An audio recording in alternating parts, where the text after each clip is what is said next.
back your homes, or restore your dead to life. But perhaps I can give you justice in the name of our king.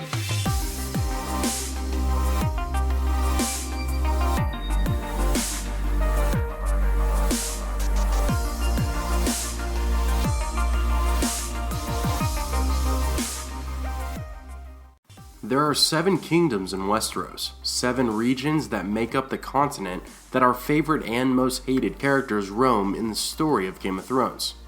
These 7 kingdoms each have a reigning house responsible for the rule and service to the entirety of the region separate to the others. On top of that, the king who sits on the Iron Throne is responsible for governing all 7 kingdoms as a whole. Think of it like this: one country ruled by a president or king in this case, and then broken down into different states or kingdoms that one house rules under the command of the king. Now, anything further may present spoilers all the way through Season 6, so proceed with caution. At the end of Season 6, we have seen many families be torn apart or even brought back together after a long stint of war and betrayal. Also, a few families have started to go extinct. I'm going to talk about the major families of Westeros and their status going into the next season. To start out, we have House Stark, which we know has ruled the North for thousands of years. They reside at Winterfell, and while the Stark family has probably had the roughest times in recent history, the Starks finally took back their rightful seat from the Boltons. In House Stark, we currently have Bran, Arya, Sansa, and of course Jon Snow still alive in the story. Jon and Sansa are the only Starks currently in Winterfell, while Bran is just north of the Wall with Mira Reed, and Arya was last seen in the Riverlands. Even though Jon is publicly known as Eddard Stark's bastard, he has just been given the title of King in the North from the Stark's northern allies. The next great house of Westeros is House Martell of Dorne. They rule at Sunspear, well, they used to. As of now, the Martell family is extinct. However, since political law is pretty corrupt in the world of Westeros, there is a chance for Oberyn's bastard daughters to be legitimized into full-fledged Martells. Right now, Dorne is ruled by Ellaria Sand, who was Oberyn's paramour. A paramour is basically an officially recognized mistress and is treated as nobility, depending of course on the relationship. One thing we have learned is that even if a great house gets wiped out, it will not take long for someone to claim the ruler's title. The next kingdom is the Stormlands. House Baratheon has traditionally ruled the Stormlands at Storm's End, yet like the Martells, they are currently extinct and do not have any heirs to claim power over the region. We lost King Robert Baratheon, and in the show we lost Stannis, presumably, even though we didn't exactly see his death, and I know how everyone treats an off-screen death. We also lost Renly, the youngest of the Baratheons. Cersei's 3 Baratheon children are all dead, and even so, they were Lannisters in reality, so no true claim on the Stormlands. There is Gendry, the last living bastard son of King Robert, and he even knows about his parentage. If he does come back in the story, Jon Snow as the king in the north could legitimize him, I guess, making him the new ruler of that kingdom, but I'll hold my breath on it. The next kingdom is the Reach, and the great house that rules it is House Tyrell.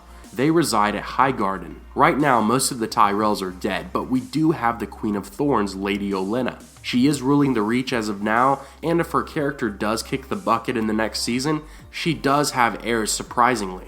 Yes, it was a bit uncomfortable seeing nearly the whole Tyrell bloodline go up in green flames, but Olenna does in fact have direct descendants that will be able to rightfully contest their seat at Highgarden. In the books, there is more Tyrells, including 2 older brothers of Loras and Margaery, and tons of cousins too. Olenna actually married into the Tyrell family, but like I said, if she does die, the family won't exactly be extinct. Next, we have the Western Lands, ruled by the Lannisters at Casterly Rock and the Red Keep currently. Cersei rules as Queen of the 7 Kingdoms, and I guess she kind of rules the Western Lands too. I mean, it hasn't really been declared specifically, but Jaime is the heir to Casterly Rock after Tywin. He was, however, not eligible at one point to claim land or rule when he was in the Kingsguard, but as you know, many things have changed as Cersei has worked her way up to the throne. Even with a Lannister queen in the Red Keep, there is a need for a ruler over in the Western Lands. Jaime is the heir, and we should see the settlement of Casterly Rock sometime in the near future. Regardless, there is other Lannisters who could contest the seat later on down the road.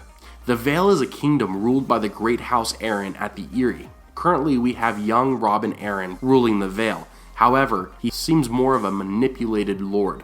Peter Baelish has sunk his will into the young boy, and is arguably the backseat ruler of the kingdom. It's fair to believe at this point that Robin will not last as the Lord of the Vale if Littlefinger is successful in whatever his plan is.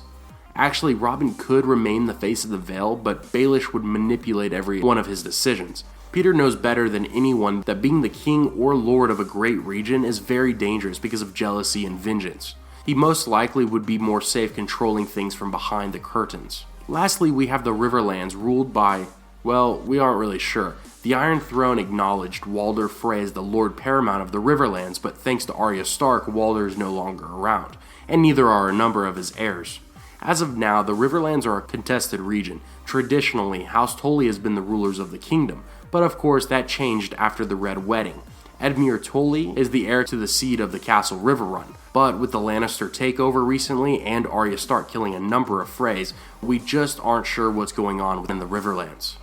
House Targaryen is obviously a major house, and right now we have Daenerys sailing to claim the Iron Throne with tons of Targaryen supporters. The people of the known world believe that Daenerys is the last of her bloodline. However, we know that Jon Snow is also a Targaryen, and there's a million theories as to more secret Targaryens hidden under false identities in the world. Oh, and the Greyjoys are the rulers of the Iron Islands. They are not a ruler over a whole kingdom, but I went ahead and just added their house because I know some of you would think I forgot to address it. Regardless, it will be really interesting to see what happens to the great houses as the final 2 seasons wrap up. What do you guys think will be the next house to go extinct in the show? Thanks for watching, everyone. Have a great day, and I will see you tomorrow.